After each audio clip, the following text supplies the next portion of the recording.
حضرات کیا سنایا جائے کیا کہا جائے، باقی الحمدللہ سبھی جانتے وقت کی قلت دامنگیر ہے، نہ سنانا بھی بہتر نہیں ہے، اور آپ حضرات کے چہرے بتا رہے ہیں کہ صلاۃ و سلام پڑھ دیا جائے، لیکن آپ حضرات کیونکہ آپ لوگ صرف گھر سے صرف آ جاتے ہو، لیکن اسٹیج پر بیٹھنے والے اس کی تیاری کر کے آتے ہیں۔ آپ حضرات زیادہ نہیں، بس 5-10 منٹ سماعت کریں، میں زیادہ وقت آپ کا نہیں لوں گا، بس سماعت کریں۔ ایک مرتبہ حضور علیہ السلام کے بعد ہم درود پاک پڑھیں، صلی اللہ علیہ وسلم، یا نبی اللہ یا حبیب اللہ صلی اللہ علیہ وسلم۔ بریلی شریف کی سرزمین پر بیٹھ کر امام احمد رضا اعلیٰ حضرت اپنا قلم اٹھاتے ہیں اور حضور کے عشق میں لکھتے ہیں، آقا چمک تجھ سے پاتے ہیں سب پانے والے، میرا دل بھی چمکا دے چمکانے والے، برستا نہیں دیکھ کر ابر رحمت، بدوں پر بھی برسا دے برسانے والے، رضا نفس دشمن ہے دم میں نہ آنا، کہاں تم نے دیکھے ہیں چندرانے والے۔ اب میں اور اسٹیج والے آپ حضور کی تعریف کیسے کر سکتے ہیں؟ حضور علیہ السلام کا مقام تو ابو بکر صدیق بھی اندازہ نہیں لگا پائے کہ مصطفیٰ کا مقام کیا ہے۔ مصطفیٰ کا مقام عمر فاروق اعظم بھی اندازہ نہیں لگا پائے، عثمان غنی بھی حضور علیہ السلام کے مقام کا اندازہ نہیں لگا پائے، حیدر کرار رضی اللہ تعالی عنہ بھی حضور پاک کا مقام کا اندازہ نہیں لگا پائے۔ ابو ہریرہ جو محدث ہے حضور علیہ السلام کی اگر سب سے زیادہ حدیث روایت ہے تو اور کسی سے نہیں، وہ ابو ہریرہ کی ذات پاک سے ہے، اللہ اکبر کبیرہ۔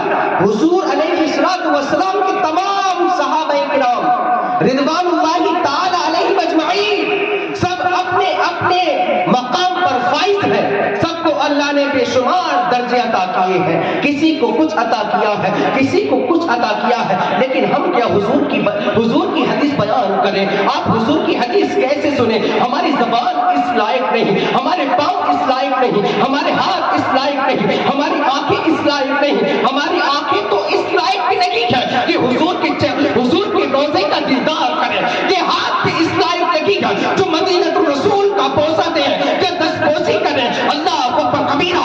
حضور پاک علیہ السلام کے روضے کو چومنے کے لیے یہ لب بھی اس لائق نہیں ہے۔ میں حضور کی حدیث بیان کر رہا ہوں، آپ جو باز سماعت کریے گا۔ مصطفیٰ جان رحمت علیہ السلام و تسلیم ایک بات آتی ہے حضرت عائشہ صدیقہ کے پاس، اس سے پہلے حضرت عائشہ صدیقہ الحمدللہ ثم الحمدللہ سبھی جانتے ہیں حضرت عائشہ صدیقہ کو۔ کون ہے حضرت عائشہ؟ بہت نام سنا ہے، بہت حدیثیں پڑھی ہے، بہت حدیث سنی ہے، امام عائشہ کا ذکر کرتے ہیں، مفکر عائشہ کا ذکر کرتے ہیں، مجدد عائشہ کا ذکر کرتے ہیں، حفاظ عائشہ کا ذکر کرتے ہیں، حجاج عائشہ کا ذکر کرتے ہیں۔ یہ عائشہ کون ہے؟ یہ عائشہ وہ ہے جو تمام صحابہ میں سب سے زیادہ مرتبہ رکھنے والی کوئی ذات ہے، جو ابو بکر صدیق کی ذات ہے، اور یہ ابو بکر صدیق کی لاڈلی بیٹی ہے۔ تو میرے امام اعلیٰ حضرت فاضل بریلوی کی مجھے میرے اعلیٰ حضرت فاضل بریلوی کے مجھے کچھ اشعار یاد آ گئے جو حضور علیہ السلام کے عشق میں لکھتے ہیں کہ مقام جو ابو بکر صدیق کو ملا ہے تو حضور پاک کے صدقے میں ملا ہے، اللہ اکبر کبیرہ۔ عثمان غنی کو جو مقام ملا ہے وہ مصطفیٰ کے صدقے میں ملا ہے، حیدر کرار کو جو مقام ملا ہے وہ مصطفیٰ کے صدقے میں ملا ہے۔ میں دوسری طرف چلا گیا، واپس آتا ہوں حدیث کی طرف۔ حضرت عائشہ صدیقہ رضی اللہ تعالی عنہا ابو بکر صدیق کی بیٹی ہے، حضور پاک کی شہید کی بیوی ہے۔ حضرت عائشہ چراغ کی روشنی پہ کپڑا سی رکھی ہے، اتنے میں ہوا کا جھونکا آتا ہے اور چراغ بجھ جاتا ہے۔ حضرت عائشہ پریشان ہو گئی، حضرت عائشہ کو ٹینشن ہونے لگی، حضرت عائشہ اپنی گمشدہ سوئی کو تلاش کر رہی تھی لیکن اندھیرے کی وجہ سے نہیں مل رہی تھی۔ حضرت عائشہ بہت کوشش کر رہی تھی لیکن مل نہیں رہی تھی، اللہ کو کبیرہ۔ حضرت عائشہ پریشان، اتنے میں وہ رب کا لاڈلا پیغمبر حضرت عائشہ صدیقہ کے پاس آ جاتے ہیں۔ آنے کے بعد حضور دیکھتے ہیں کہ عائشہ کیا کرتی ہے، حضور پاک ارشاد فرماتے ہیں، اے عائشہ صدیقہ کیا کر رہی ہو، کیا تلاش کر رہی ہو، کیا ڈھونڈ رہی ہو، کیا دیکھ رہی ہو؟ حضرت عائشہ حضور کی بارگاہ میں بہت عرض کرتی ہے، آقا فداک امی و ابی، یا رسول اللہ، یا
زندہ باد زندہ باد، واہ واہ واہ، بے شک نعرے تکبیر، سبحان اللہ، ماشاء اللہ، سبحان اللہ، بہت اچھا مفتی صاحب، واہ بے شک، اللہ اکبر۔ اس لقب کا لائق نہیں لیکن شکریہ محبتوں کے لیے۔ اعلیٰ حضرت عرض کرتے ہیں حضور کی عشق میں سوزنے گمشدہ ملتی ہے تبسم سے تیرے، آقا شام کو صبح بناتا ہے اجالا تیرا۔ اور کسی لکھنے والے نے حضور کے عشق میں لکھ دیا، کیا لکھا؟ سماعت کریں، سوزنے گمشدہ عائشہ کو ملی جب میرے مصطفیٰ مسکرانے لگے، جب میرے مصطفیٰ مسکرانے لگے۔ الحمدللہ یہ سب جان رہی ہے کہ یہ کس موقع کی وجہ سے پروگرام کا سلسلہ منعقد کیا گیا ہے۔ ہمارے بھائی رضوان بھائی جو مدینہ الرسول صلی اللہ علیہ وآلہ وسلم کا دیدار کرنے، روضے کا مکہ دیکھنے اور ارکان عمرہ کرنے کے لیے، ادا کرنے کے لیے، ان کا مقصد خصوصی اللہ اور اس کے رسول کو راضی کرنا۔ ان کا مقصد ہے اللہ اور اس کے رسول کو راضی کرنا، اور جو اللہ اور اس کے رسول کو راضی کر دیتا ہے تو وہ پہلے تو گناہگار ہوتا ہے، بدکار ہوتا ہے، سیاہکار ہوتا ہے۔ اللہ اکبر کبیرہ، حضور پاک کا یہ عشق جب دل میں نہیں ہوتا ہے تو بندہ بدکار سیاہکار ہوتا ہے، لیکن حضور کا عشق آ جاتا ہے تو بندہ انمول ہو جاتا ہے۔ میں کہتا ہوں، میرا عشق کہتا ہے کہ وہی رضوان بھائی ہے جو مکی سرزمین سے گزر رہے ہوتے گئے تو کوئی ان کو سلام نہیں کرتا ہے، کوئی ان کو سلام نہیں کرتا، نہ ان کے پاس آتا ہے، بلکہ کچھ لوگ سلام کر دیا کرتے ہیں، مسافر منافقانی کا کر دیتے ہیں، لیکن پتہ چلا کہ مدینہ الرسول کا دیدار کرنے جا رہے ہیں، مکہ المکرمہ کا دیدار کرنے جا رہے ہیں۔ اللہ اکبر کبیرہ، لیکن حضور پاک سے جو لون انہوں نے لگائی ہے تو ان کا مقام تبدیل ہو گیا، ان کا رتبہ بدل گیا۔ میں کہتا ہوں، میں عشق کہتا ہے آقا جب تک بکے نہ تھے تو کوئی پوچھتا نہ تھا، تم نے ہمیں خرید کر انمول کر دیا۔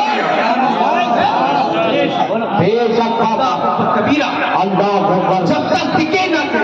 یا رسول اللہ، زندہ باد زندہ باد۔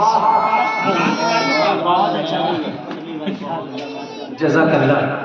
آقا جب تک بکے نہ تھے تو کوئی پوچھتا نہ تھا، ہم وہی ہیں جو کل تھے، ہم وہی ہیں جو پچھلے سال تھے، لیکن اس سال جو بدلاؤ ہوا تو آقا یہ اور کسی کی وجہ نہیں، یہ آپ کے روزے سے لو لگانے کی وجہ ہے۔ اللہ اکبر کبیرہ۔ اور یہی نہیں جا رہے ہیں بلکہ ہمارے سہیل بھائی اور اعظم بھائی یہ بھی ہو کر آ گئے ہیں، اس رسول اعظم کے روزے کا دیدار کر کے آئے ہیں، شہادت بھائی بھی الحمدللہ۔ اللہ رب العزت سے یہ دعا ہے کہ عمرہ قبول مقبول عطا فرمائے۔ اللہ اکبر۔ یہ محفل جو سجائی گئی ہے یہ حضور علیہ السلام کی محبت میں، حضور علیہ السلام سے اگر محبت کرنے والا بندہ پہلے تو گنہگار بدکار ہوتا ہے لیکن انمول ہو جاتا ہے عشق رسول کی بات۔ اللہ کو کبیرہ، یہی عشق رسول آ جاتا ہے۔ اسٹیج کے دنیا میں جائزہ لیجئے، یہ شعیب بھائی ہے، ان کے دل میں عشق رسول آیا تو شاعر اہل سنت بن گئے ہیں۔ عشق رسول سینے میں آیا تو کسی کو اللہ نے حافظ قرآن بنا دیا ہے، یہی عشق رسول کسی کے سینے میں اترا ہے تو کسی کو اللہ نے عالم دین بنا دیا ہے، یہی عشق رسول کسی کے سینے میں آیا ہے تو کسی کو اللہ نے فاضل بنا دیا ہے، یہی عشق رسول کسی کے سینے میں اترا ہے تو اللہ نے کسی کو مفتی بنا دیا ہے، یہی عشق رسول کسی کے سینے میں اترا ہے تو اللہ نے کسی کو مفکر بنا دیا ہے، یہی عشق رسول کسی کے سینے میں اترا ہے تو اللہ نے اس کو مجدد بنا دیا ہے، یہی عشق رسول کسی کے سینے میں اترا ہے تو اللہ نے مفکر محجد مجدد بنا دیا ہے۔ اللہ اکبر کبیرہ۔ یہی عشق رسول عمر فاروق کے سینے میں جو آیا ہے تو خلیفہ اول بنا دیا ہے، یہی عشق رسول عمر فاروق اعظم کے سینے میں آیا تو خلیفہ دوم بنا دیا ہے، یہی عشق رسول عثمان غنی کے سینے میں آیا ہے تو خلیفہ سوم بنا دیا ہے، یہی عشق رسول حیدر کرار کے سینے میں آیا ہے تو خلیفہ چاروں بنا دیا ہے، یہی عشق رسول اب دور حاضر کی بات کرتا ہوں، میرے آپ کے سب کے امام کی بات کرتا ہوں، یہی عشق رسول احمد رضا کے سینے میں آیا تو احمد رضا سے اعلیٰ حضرت بنا دیا ہے۔ برکت ہے عشق رسول مفتی اعظم کے سینے میں آیا ہے تو مفتی اعظم بنا دیا ہے، یہی عشق رسول اختر رضا کے سینے میں آیا ہے تو اختر رضا سے تاج الشریعہ بنا دیا ہے، یہی عشق رسول آتا ہے اسجد رضا کے سینے میں تو اسجد رضا سے قائد اہل زندہ باد قائد ملت کا، یہ اس کے رسول کی برکت ہے، مصطفیٰ کے حسن کا صدقہ ہے۔ اب میں اپنی گفتگو ختم کرنا چاہتا ہوں، ایک مرتبہ کلمہ شریف پڑھ لیجیے، اشہد ان لا الہ الا اللہ و اشہد ان محمد رسول اللہ۔